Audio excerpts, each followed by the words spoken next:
Kaya nga't itong CC administration na ito, eh, makikita natin na talagang tinatanggap na rin kahit nitong mga kaalyado niya lalong-lalo itong tagapagsalita niya na si Auntie Castro na talagang inutil.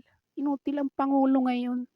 Dahil wala itong ginagawa. Ngayon kung may mga sumasablay sisihin na lang nilang nakaraan.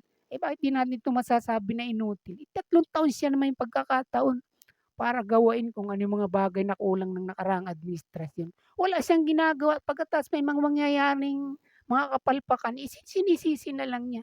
Sa halip na ang gawan remedyohan dahil siya na yung nakaupo. Kung ano yung nakikita niyang sablay, 'di siyang mag-repair, siyang gumawa, siyang maghanda kung ano yung mga nararapat na ro'n sa nakikita nilang kapalpakan ng nakaraang administrasyon.